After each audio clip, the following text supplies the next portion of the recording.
Mullinger's Weekly Ramble. Hello, my friends. It is Wednesday, the 10th of September, 2025, which of course means it is time for episode 65 of Mullinger's Weekly Ramble. And my voice doesn't sound as croaky as normal, which possibly because I didn't have a gig last night. I actually went to see Come From Away last night. Oh my goodness, I cannot wait to wax lyrical about that in a moment. And so I'm recording this mid-morning for once as well. It's not 6 o'clock in the morning, so my voice is. I was actually out on the kayaks at 7 o'clock this morning, out on the river. This is actually a very, very exciting episode this week. Not to say that the others aren't all exciting, with me rabbiting on about places I've been and things I've eaten and minor quibbles and complaints I have about the day-to-day grind of life, and saying things like, time go fast? But my goodness, doesn't time go fast. I mean, I know I always complain about people uttering these cliches, and you don't tune into a podcast to hear the host say, it doesn't time go fast? But my goodness, the week, it feels like 5 minutes ago that I recorded last week's episode of this. It also feels like 5 minutes ago that I married my wife, but it's not. It's actually 19 years ago today. That's right. September the 10th is our wedding anniversary. So we were out this morning. It's a big day. 19 years, and 25 years together. We actually met, interesting enough, around this very week, around this time, September in the year 2000. So I'm celebrating by getting in a car in an hour and driving to Halifax for a couple of gigs, a couple of TV things, and let's vote, because today is the day that my Halifax 2026 tour date goes on sale. I sidetracked there, unsurprisingly. Okay, I'm going to try and stick with one thought, finish that one thought, then move on to the next one. I just wanted to say very quickly on the kayaking that what I was trying to say was this is a very, very exciting episode this week, because it involves shipwrecks, humpback whales, and I literally mean that. There is a shipwreck outside my house. Which I went down to see on the kayaks at 7 o'clock this morning. That was my wife and I went out with our son River. As I mentioned last week, he's a champion kayaker now, and given I'm literally on the road constantly and have been for the last few weeks, and next week I know quite often I'll say like next week's the busiest week ever. Next week, this is my week. So I get back this weekend from all the gigs that I have in Halifax this week, and then Monday night I have a warm-up show at Long Bay Brewery, which incidentally I'm testing some brand new jokes for that. Tickets literally just went on sale actually yesterday. This is a last minute edition. I've got to run these jokes in. Tuesday, and you can probably guess when I tell you what I'm doing Tuesday, we can probably guess what it is I'm running in on the Monday. So anyway, Monday night, Long Bay. Tuesday night, Debaters, recording in St. John. It's going to be one for the ages. It's at the Mail Theatre. I believe it's almost sold out. Some of the best comedians in the country are hot-footing it across for that. Wednesday, drive to Charlottetown. Thursday night, the Debaters in Charlottetown. That's what I'm doing, 2 in 1 week. Although once, I believe I was the first person ever to do 2 in 1 night. Last time the Debaters was here in St. John, I did the first debate of the night with Peter Anthony, in which he was putting forward the motion that New Brunswick is the ugliest province in Canada. Luckily, I was arguing against that, but tell that to all the people on the internet who just see words and then freak out and sent me a load of hate mail. If you've read my book, you will know all about that. Anyway, and then later that night, I did an English versus French debate with Derek Seguin, which again got tons of hate mail from people saying, "Why is this being debated?" They're not. It's a comedy show. Just lots of people don't seem to know what a comedy show is anymore. So anyway, Thursday night, I'm doing a debate at Charlottetown, and then that was nerve-wracking doing 2 in a night. So 2 in a week should be fine. My debate on Thursday night is with, again, another of my favourite comedians. Friday, wake up in Charlottetown, drive the short drive to Campbellton, where I'm doing the Campbellton Comedy Festival, the awesome festival, with some of my favourite people and comedians in the world, Nathan Dimitrov, Caitlin Dean. So please, if you know anyone in Campbellton, so that's Friday night, and that's Saturday night, and I drive back, and then the following week I have shows at the Kingston Farmers Market, and then my big Fredericton Playhouse show, which miraculously is almost sold out. Then I fly to Calgary for the Cochrane Comedy Festival, So anyway, and then it goes on and on, and there's 12 more gigs that. Anyway, so my point is, I'm not here much. So our little anniversary special outing was going for a little kayak, and it's interesting. I don't know about you, with all that stuff that I've got going on and the state of the world and everything. Are you finding your brain is just filled with? I mean, I wake up quite anxious. Let's just say, I wake up.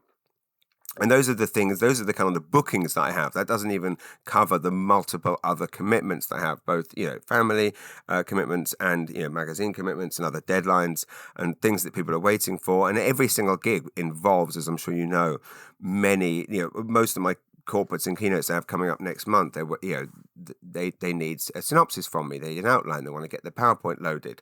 There's so much stuff that when I wake up at 5 a.m. and all the thoughts are flooding in, I am very stressed. And I've said this before, and I'm stating the obvious, but getting out on the river, on a kayak, I know just going for a walk does the same thing, just fresh air, just getting out of bed. It's weird how that isn't prescribed more, because quite often when people talk about needing a mental health day, and again, everyone's different, and some people might have different ways of coping with things. But for me, lying in bed is the worst thing I can do. Like it's like it's all of the awful thoughts and the stress and the panic and the tension and the anxiety. They just multiply. It's just building. It's like watching kind of gremlins procreate and just it's not going anywhere. The only way to what's the way to kill a gremlin? Water, that's it. So basically, interesting, interesting, interesting. And I'm about to say that going out on the water is, that was not a pre-planned. There you go. That's the weirdness of how my mind works.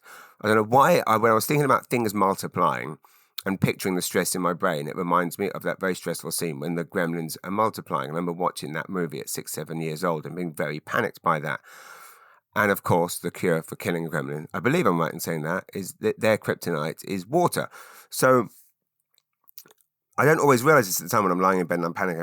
I don't want to get up. And then you get up out of bed, you go for a walk, go for a hike, go for a run. Best of all, go for a swim or get into a kayak and go on a river. And it washes it all away. I mean, you still don't get me wrong, you still got to do all that shit when you get back. But it's it makes you realize that, okay, I mean, this is where I struggle is I'm constantly trying to do 50 things at once. As you've heard how I talk, I'm trying to tell 50 stories at once. And I just wish I could just be the kind of person like my wife who can sit and I go, right, I'm going to do this one thing, finish it, move on to the next thing. And getting out on the water and stopping the gremlin anxiety from multiplying in your brain and nervous system is highly useful. Anyway, so the point being, that's what next week's like. I went out on the kayak for the anniversary. So yes, amazing thing. 25 years together. It is incredible to think that my wife and I meet. I don't know if you know this story. We met on my very first day at GQ magazine. She had grown up on the Kingston Peninsula, moved to Toronto, age 17, worked for a company, a fashion brand. First of all, she studied fashion merchandising. Then she did she worked for a company called GFT that looked after Armani and Calvin Klein in Canada. And then they shut that division down and I think moved it to either the States or somewhere else.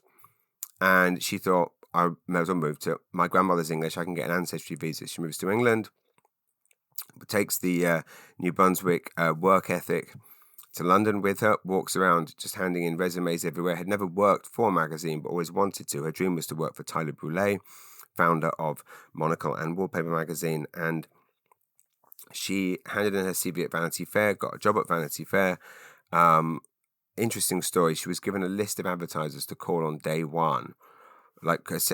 Essentially cold call, but not really, in that obviously there are people who have advertised before. And they gave her a list of, however many hundreds and hundreds of contacts. And at the end of the day, they said to her, how far did you get on the list? And she was like, well, I finished it. I phoned everyone.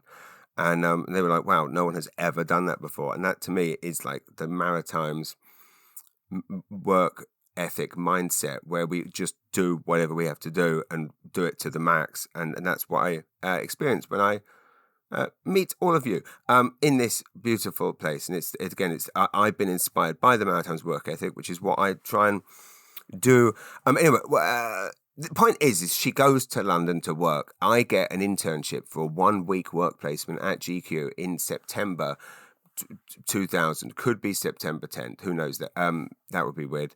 And I'm waiting in the lobby to meet my friend Rob for lunch, and then he walks in with this girl, and we get chatting, and we fall in love. Well, I fell in love, and then I convinced her to feel the same over a number of months.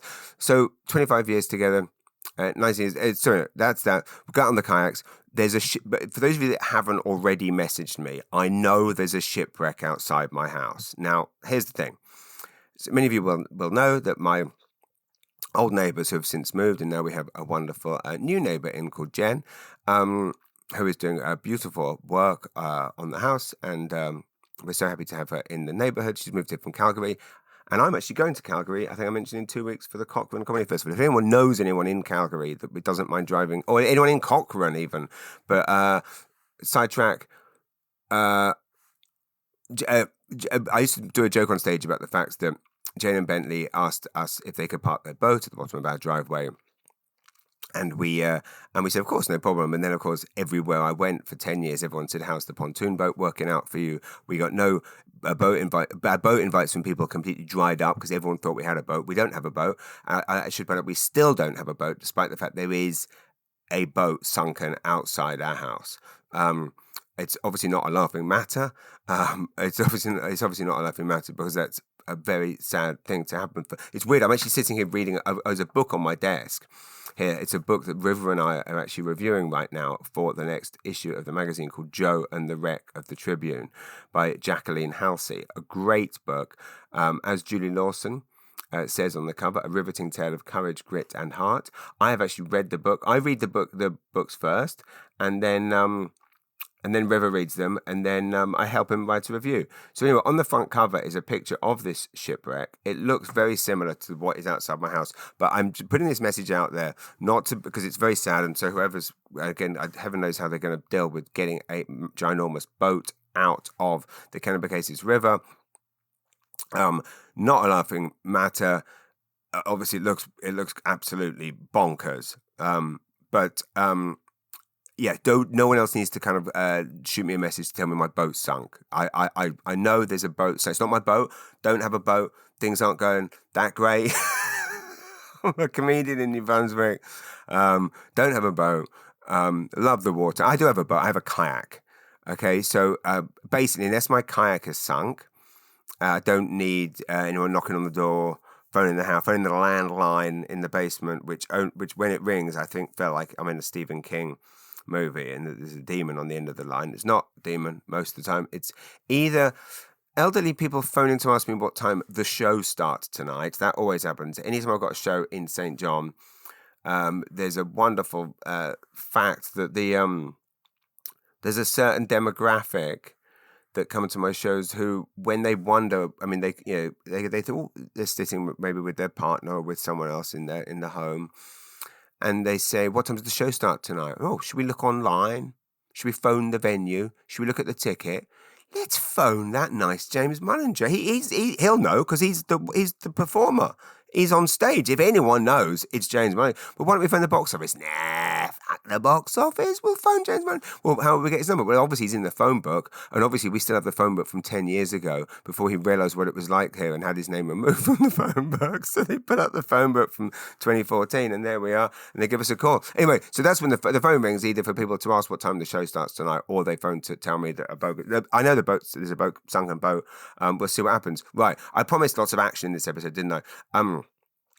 And I feel like it is important to focus on these little local things because the state of the world right now is it just me or is it the most? And I don't want to bring people down. And I know this was very briefly Canada's #1 improv comedy podcast in the country. And thank you all very much for that. I don't know how brief that was, but it happened and we got a screenshot of it. So this is comedy. So I don't want to bring us all down, but has there ever been a worse time in the world than now? I'm just wondering that because So last night had the infinite, and I say that because you turn on the news and it is just like obviously the terrible things happening in Gaza.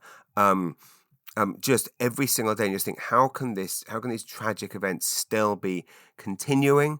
And I believe is it been 40 years? And again, I'm certainly not the most educated person on anything, but it just feels like, and then you see that there was an earthquake in Afghanistan. You see that last week, and Afghanistan's obviously been suffering from just a terrible economic crisis since that withdrawal of international aid after the basically. I'm sure you know this. I mean, this is the thing is, well, this is interesting because I'm about to go into 9/11. Because actually, that's a good point. Sorry, tomorrow is the which anniversary is it? I'm not very good at math. 24th anniversary of 9/11. And then the fact that Afghanistan gets invaded by, Tony Blair and George Bush, their illegal war. Obviously, there's no aid being sent to Afghanistan now, so the Taliban have taken over in 2021.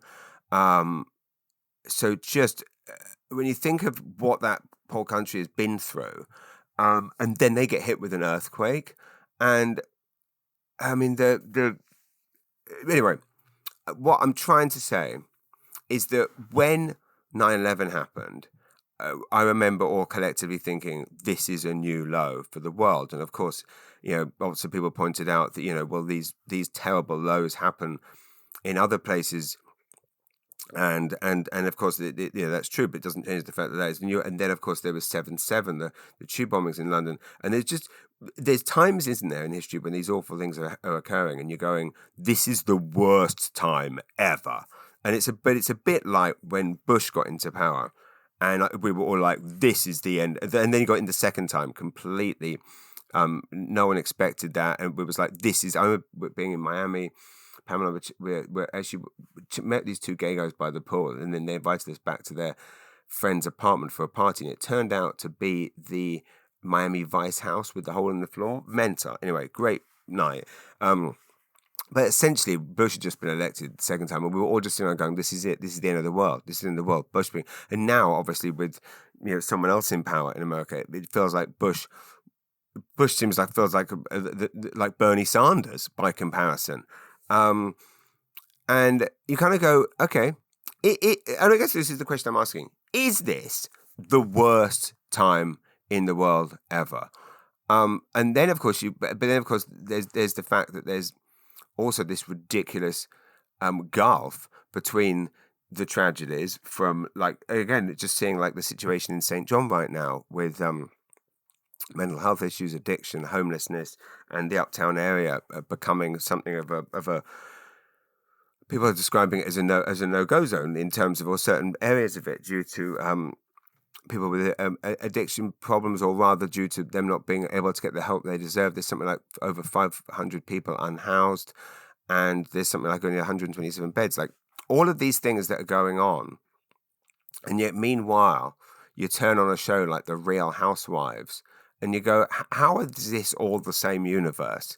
And then you see a video of all the tech leads, including, disappointingly, Bill Gates and of course, as you'd expect, Zuckerberg and Tim Thingy from Apple, all just blowing Trump around the table and talking about how great it is they're all together because they can work together on their data harvesting farms. Don't work on data harvesting farms, you evil motherfucker. Like, it's just beyond. Anyway, how is all of this stuff happening at the same time? Anyway, so, and I realize that's quite dark, but I have the solution to all of that in the gift that has been given to us by Tony LePage, Stephen Tobias, Daniel at the Kingsbury International Residence for the Arts. Come From Away. Obviously, you all know the musical. It's been a huge hit. I believe it's been around for about 10 years. It was conceived in about 2011. A grant from the Canada Council for the Arts helped the creators develop it. It is, of course, it's the life-affirming story. You all know this. Interestingly, I think I first heard about it. When we started the magazine about 8 years ago. By the way, a new issue of the magazine is out next week, and I will be on next week's episode taking you through it. Tara Bradbury, amazing St John's, Newfoundland and Labrador journalist who works for the Telegram, she pitched us a story on this new musical, Come From Away, that was about, the 9/11 and the planes being rerouted to Gander and the incredible kindness of the people in Gander and how friendships were made. You all know the plot. I mean, it's one. I have been wanting to see the musical since then. Was in London once when it was there. Thought what a great thing to see an Atlantic Canadian masterpiece in London, where I'm from. Tickets were like £250, not possible. Another time, actually, on my birth. No, it was around this time. It's weird. It was actually we were in Toronto around this time for our anniversary. Well, for TIFF and for our anniversary about 6-7 years ago. And Pam said, "Look, you can go. There was only like one seat left, I think." And she's like, "You can go to Come From Away by yourself on our anniversary." And I was gonna do it, but then it was one seat and it was $300. And it was restricted view. But I'm not, not leaving my wife on our anniversary for that. Anyway, all of this is to say that, and then of course there was a Broadway on tour where it came to the Avenir Centre and a company, I guess an American company, kind of brought in a version of the show and did it in the arena. Which, anyway, Tony LePage, who, as many of you may know, is from New Brunswick. He's a Broadway star in his own right. He actually played Kevin T in the original Come From Away. He also plays it in the movie that's on Apple Plus. He is also the creator of Broadway by the Ocean. I believe he is also, and again, I haven't done the research for this. I'm just talking, and basically, I'm going to do the research because I'm going to be writing a feature about all of this for the magazine. But I assume he is behind Rogue Productions in Fredericton.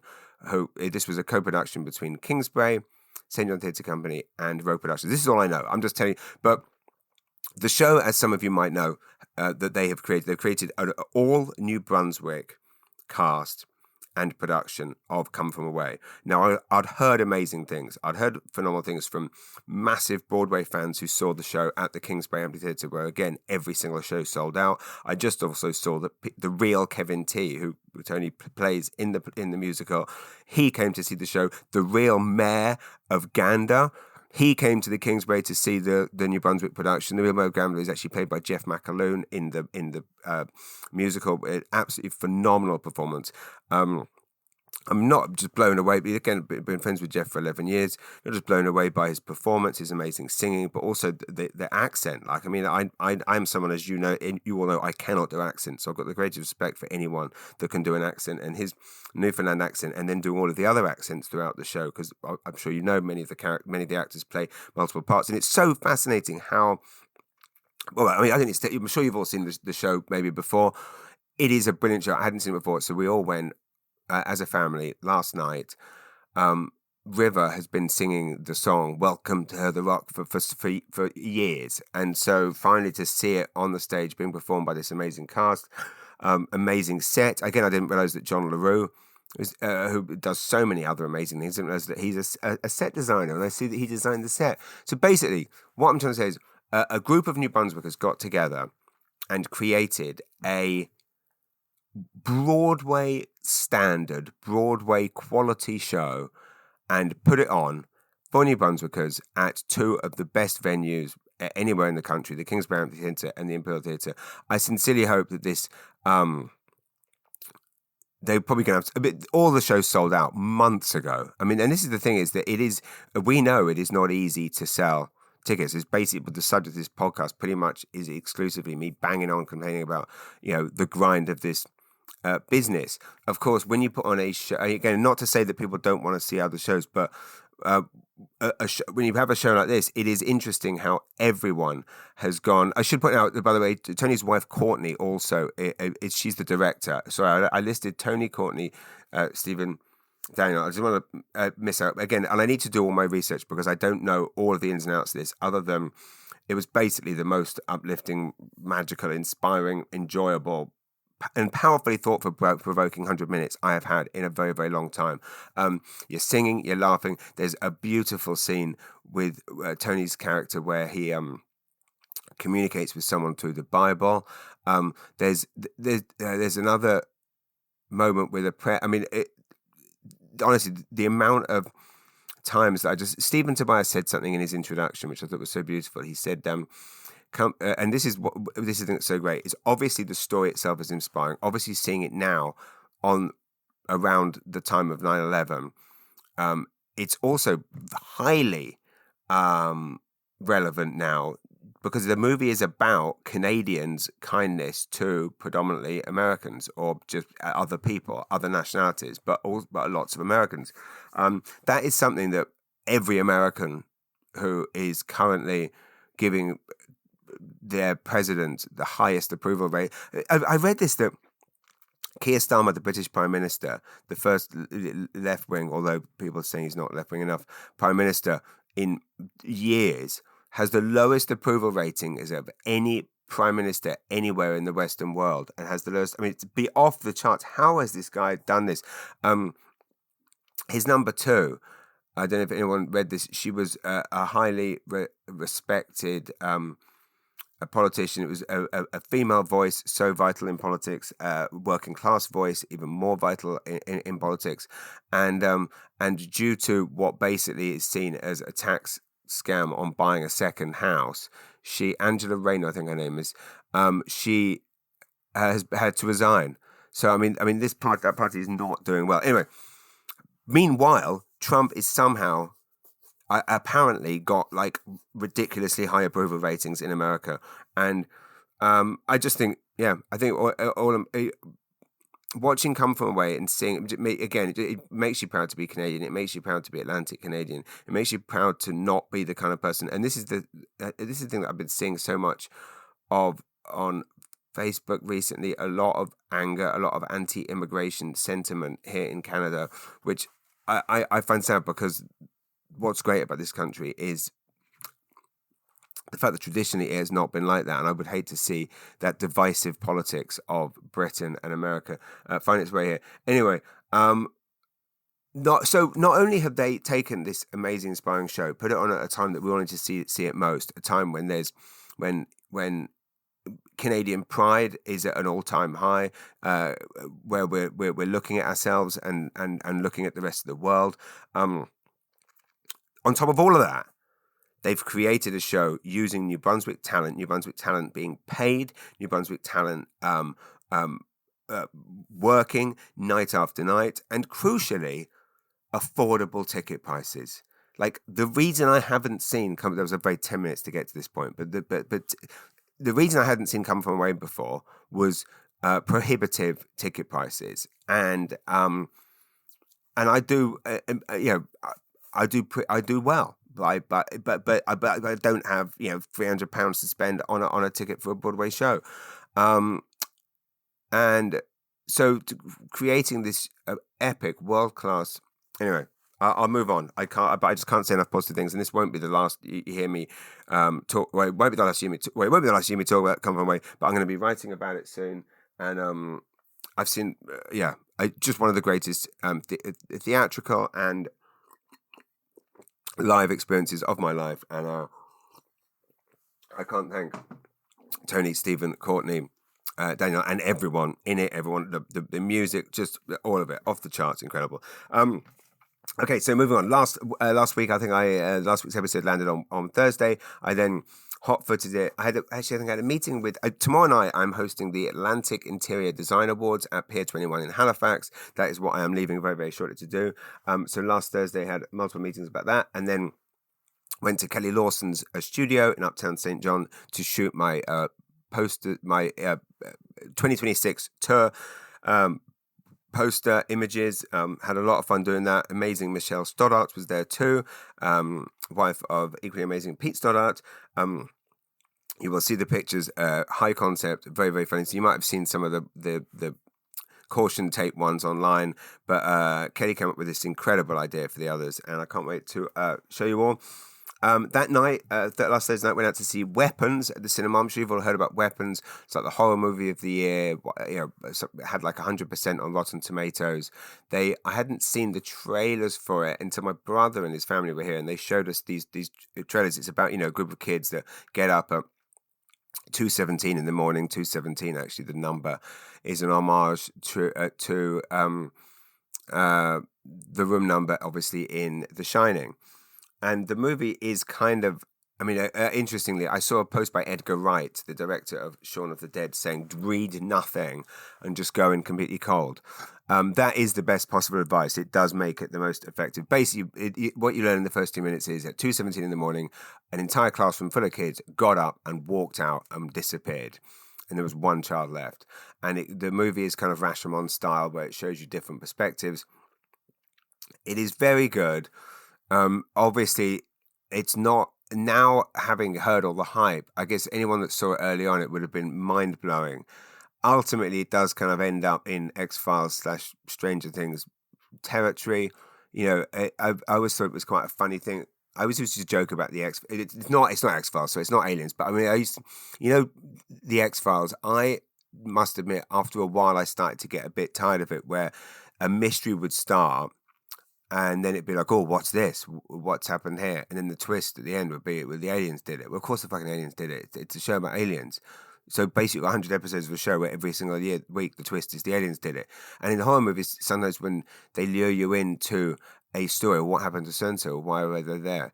Why did this happen? And then the response is just, well, a ghost did it, or the aliens did it, or this did it. It kind of sometimes can be a letdown. That's not to say that's what happens in Weapons, but anyway, it's very, very. It's a great movie. Definitely should be enjoyed on the big screen.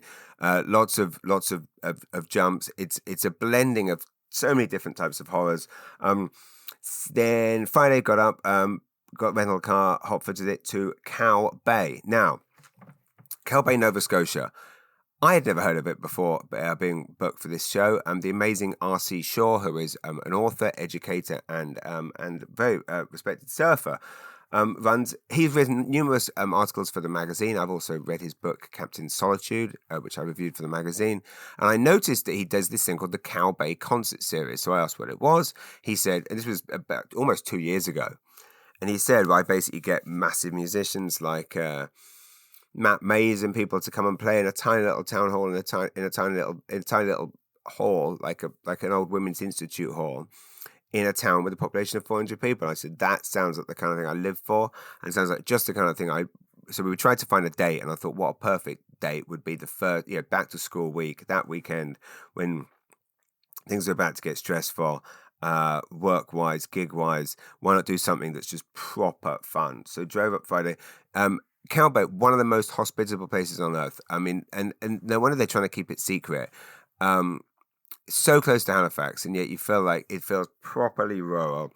Literally one of those places where everyone knows everyone, but crucially, everyone hangs out with everyone. There's like a vibe there that, like, when have you ever been to like someone's trailer and they've got like a group of people that will hang out with? The whole town is kind of like that, in that everyone knows each other.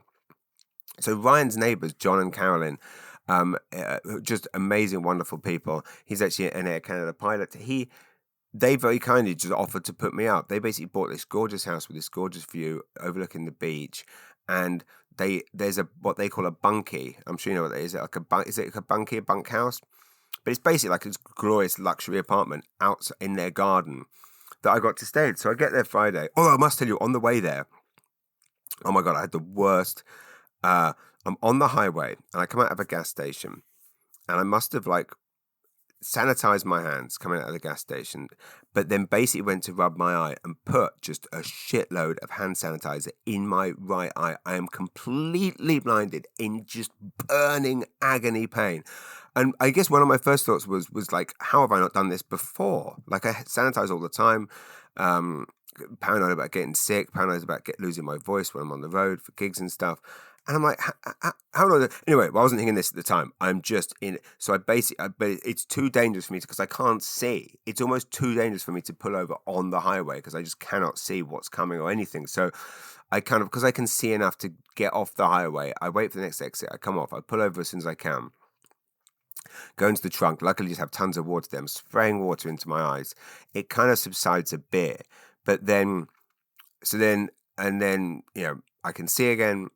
and it's a bit uncomfortable. But I get to finally, then I get to Calbay, get into this beautiful little apartment. It's so gorgeous in there, like fancy Nespresso machine. There's Apple TV in there, like it's just unbelievable.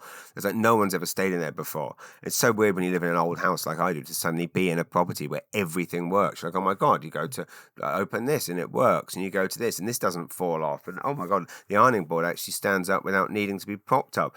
Just amazing to be in a place where shit actually works. Anyway, obviously then I get on the Googles, and of course when you're Googling anything medical, you go down a rabbit hole, and oh my goodness, I start reading about someone that got hand sanitizer in their eye and then they were blinded and it burns off the corneas and something, and oh my goodness, should I be going to the Emerge right now? In the end I kind of didn't.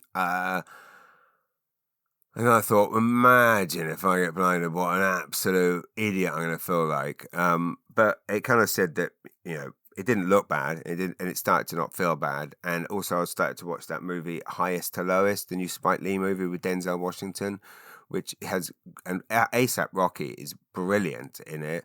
The movie is very oddly disjointed, but the great bits are epic. So well worth a watch, and of course it's on Apple TV. So if you have that, get a week's free subscription and watch it. The price is right.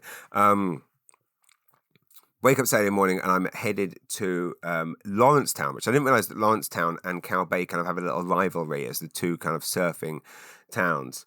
I wish I'd remembered that for the gig. It would have been a fun thing to play with, to do the Calbay Lawrencetown stuff. Anyway, I had plenty to work with, as you're about to hear. But anyway, so I drove to meet Leslie Choice at his house in Lawrencetown. Do you all know? I'm sure you all know Leslie Choice.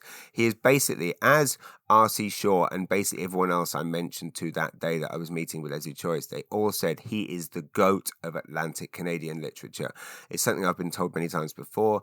Jeremy Hull once wrote a beautiful piece for us about Leslie Choice for the magazine. John Tatry has told me many things about him. I believe they've worked together on books, or maybe Leslie Choice was a mentor to John Tatry, who wrote obviously the piece about Chocolate Book. And sorry, I'm afraid I am still drinking the old Coffee Mate. Thanks for Matt Richardson, comedian, wrote to me to say don't drink the bloody Coffee Mate. It's bad for you. Is it bad for you, Coffee Mate? Okay. So what am I saying? Leslie Joyce, written over 100 books. He and I are actually working on a couple of very exciting books, including a children's book together, which I cannot wait for, and something else, which I will tell you all about another time. On my way to Leslie, I went into Shoppers Drug Mart and kind of got some eye drops. And then the woman said, "Never, you would know if you had a problem." I got problems, all right, love. Amazing time with Liz Joyce. He promised to get scones. And he basically got the best scones I've ever had in my entire life. We worked out some crazy parallels. So Leslie Choice moved from America to Canada in March 1978. I was born in March 1978. Leslie Choice is 74, and I am 47. How crazy is that? I also had another crazy one where I was actually at a meeting yesterday with a wonderful videographer at the name of Isaac. And we were chatting, and he said, we've actually met, we've been in the same vicinity together before. He said, were you on a whale watching trip in St. Andrews a few years ago? And I said, well, yeah. I said, 2 years ago was I think the last time I did. I've done it millions of times. I love it. I said, I think it was Quaddy Link. I said, I was at the Algonquin doing some shows with Shane Ogden. He said, let's go whale watching. So we went. And so I said, if it was around now, around September 2023, then yeah, that was me. And he goes into his phone to have a look and holds up a picture of everyone on the boat, looking at things. And we realized that I'm in the picture. This is one of those moments. And then I see on the top of his phone that he's holding up on the Zooms. I say, look at the date. And it was yesterday's date, the 9th of September. So we were having this meeting, our first proper time ever meeting, exactly 2 years after being on the same whale watching boat. Ooh, Netflix documentary waiting to come. Oh, by the way, watch Unknown Caller. Absolutely. If you've ever... I don't want to give away the twist of Unknown Caller, the Netflix documentary. If you've ever had any complaints about anyone close to you, watch that and you'll realize that you have never been... anyway. So I was going to say about we've done the shipwreck. We got the shipwreck out of the way. The humpback whale. So this is absolutely. So I learn when I get to Cal Bay, there's a bit of a smell in the town, and I'm like, what's the smell? The smell is that a dead humpback whale had washed up on the beach in Cal Bay. So it washes up. So there's this ginormous humpback whale on the beach. Of course, the news stations come, so it's all on the news. But basically, I can't remember all the details, but basically the marine people come and go, no, we're not allowed to move it because of X, Y, Z. And the government come and say, we're not allowed to move it because of the fire bans. We're not actually allowed onto the thing right now. And then they said, what we're going to do next, we better find someone that can help. So they asked the lobster fishermen, and they came down and said, we're not allowed to touch it. We're not. This thing stinks. So basically, they've got a dead humpback whale on the beach. So what happens? Yeah, you guessed it. Some absolute legend in the town decides that he is going to come down and tie the humpback whale to, wait for it, his jet ski. He ties it to his jet ski and then pulls the whale out to sea. I have drone footage of this that someone has shown me, and I will be releasing a video in a day or two of me talking about this. I mean, this is one of those things where you get given a story when you move to it. This is where you visit a town for a gig. And basically, my first 5 minutes on stage was just telling this story. Now, a story like this barely even requires any, you don't need to elaborate. I basically just telling them the story back to them they already know. And it just becomes it's comedy gold. It's absolutely unbelievable. So this guy ties the whale to his jet ski. And the drone footage of it is incredible. If you want to see it, message me. Drags it out to sea and then leaves it, right? Then it washes up on the island of this massive Fogo Island Inn looking house called Lookout Point or something. Lookout Towers. Looks like an Omar Gandhi or Brian McKay Lyons architectural marvel. And ironically, the beach that this beach it washes up on is called Whale's Back Beach. Is that not literally the weirdest thing you've ever heard? And then somehow it washed away. Oh, then the hurricane. See, tell me this isn't a Hollywood movie waiting to happen. It's got everything. It's got disaster. It's got local heroes. It's got super. So it gets dragged out to sea, where it gets eaten a bit by sharks or something. But then the fishermen hang around. The fishermen hang around the carcass to fish because, of course, there's millions of fish there. So it's a great place to fish. Anyway, the most amazing story. You'll see me talking about it. So I get told this story on the Saturday. And then, of course, Saturday night. So basically, I'm able to weave my entire set for that night out of local. And there's nothing quite like walking on stage in a Women's Institute, Cal Bay Hall, town hall, a tiny little town hall, a building that's been there for 200 years. And there's 60 people packed in there, and they all know each other, and you're all having this shared comedic experience. Literally, there is nothing quite like that. So anyway, thank you, RT Show, for making that happen. Go to Cal Bay. It's a beautiful place. They don't want me talking about it. They like to keep it a secret. And thank you again to John and Carolyn for your incredible hospitality. I should point out, again, and this podcast, I will say, is brought to you by, as ever, we have people looking out for us. And I'm so happy that Audi Halifax are actually sponsoring my massive Halifax tour date next year. So as a thank you to them, I'm going to say this podcast is brought to you by Audi Halifax. Support Audi Halifax. You're going to read lots about basically my favorite car of all time, which is an Audi, which is in the current issue of the magazine and also in the next issue as well. Thank you to my friend Mary Barlow. More to follow on Audi Halifax next week. But in the meantime, please do, if you do know anyone in Halifax, please do encourage them to book a ticket to come and see me at the Rebecca Cohen. As I said, the tickets are on sale now. Message me if you can't find the links, but it's on the Rebecca Cohen Dalhousie Arts website. I'm posting the links all over social. There's actually a link in the bio of this podcast below, and the pre-sale code so you can get the best seats a week before they actually go on sale properly is Canada. Okay, so yeah, on the way, actually, I had great phone chats last week with one of my oldest friends in the world, Nick Butterworth, who now lives in Los Angeles but is currently in London because his girlfriend BT Wolf is playing a Palestine benefit gig at Wembley Arena with Brian Eno and tons of other massive people. Incredible. So yeah, again, just funny enough, Nick was my best man at my wedding. So yeah, it's funny. So 19 years ago today, as I mentioned, Nick. What was I going to say? He's also the person I went to see Oasis at Nebworth with 2019. Is that 19 years ago as well? No, 30 years ago. 30 years ago. And Nebworth was basically one of the, it's gone down in history as one of the greatest gigs of all time. Obviously, this Oasis comeback has been called one of the greatest comebacks of all time.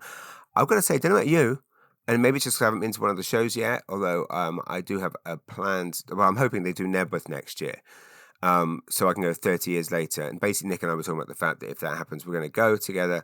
But I must admit, there's a lot of excitement around the return of Oasis, and which I felt.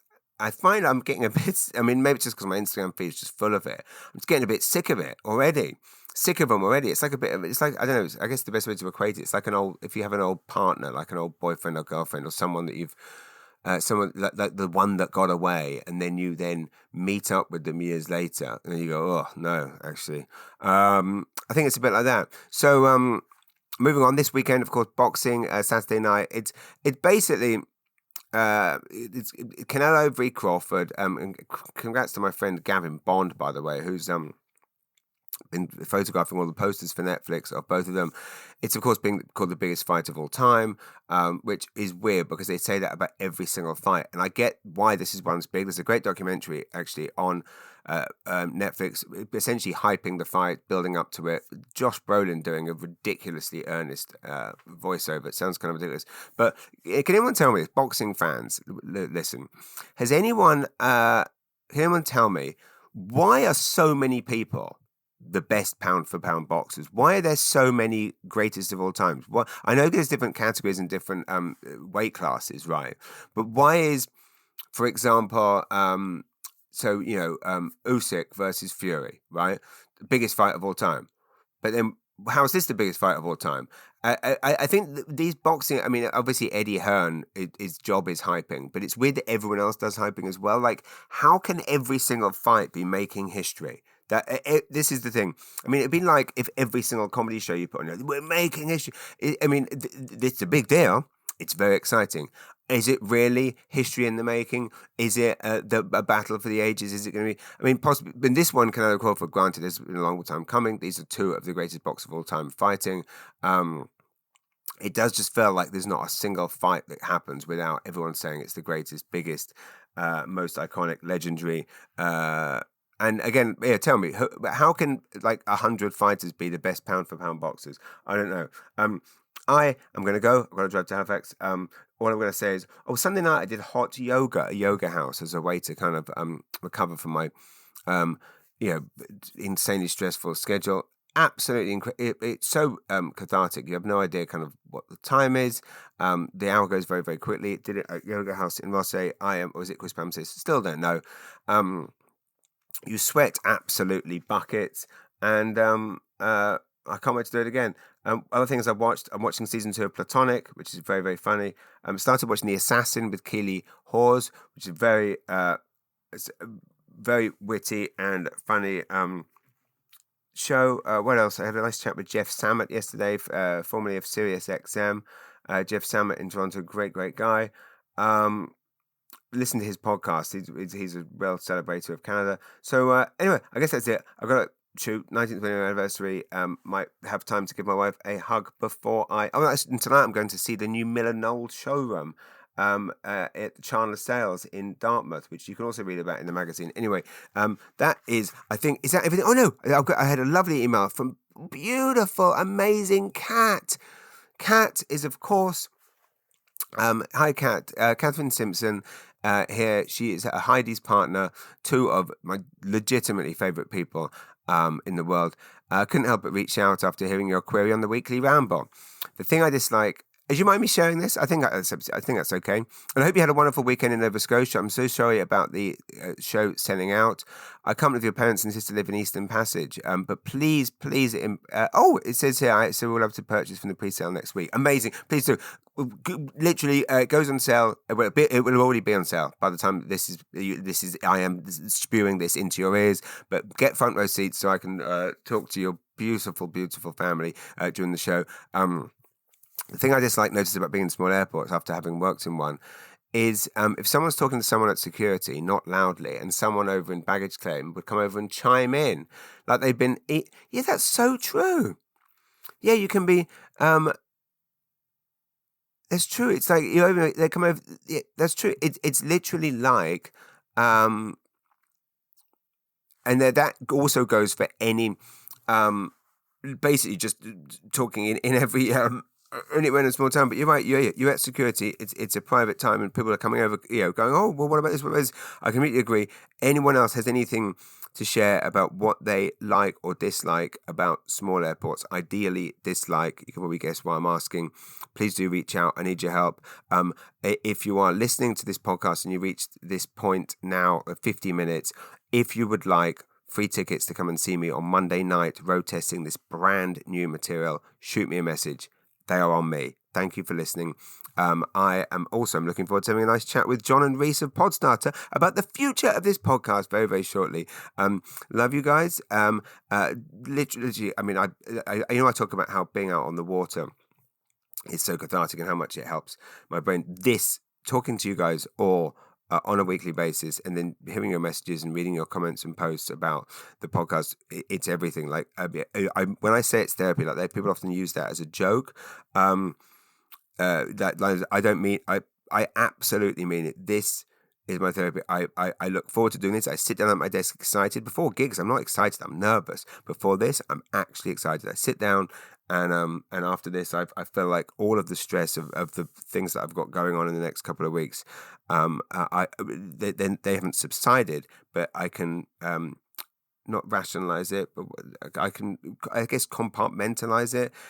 All of this is to say, the world is literally burning, but boats are sinking and whales are dying and washing up on beaches, but if you live in Canada and you're listening to this, you live in a beautiful place. If any of our listeners in the UK and America, you also live in beautiful places filled with beautiful people. And at the end of the day, as we saw with Come From Away, goodness will prevail. And I genuinely, truly believe that. And maybe it's not that the world is the worst it's ever been. Maybe it was way worse before, and maybe it's going to get even worse. But I guess all of that is to say that we have to all embrace those little moments and enjoy every second, obviously in a responsible way. So if you're listening to this right now and you don't have to be at your desk, go outside, find some water, stare at that water, get into that water if you can. And I hope to see you all on the road or in Sobers or anywhere else. God bless you all. Thanks for listening. Love you very much. I've been James Mullinger. This has been episode 65 of Mullinger's Weekly Ramble.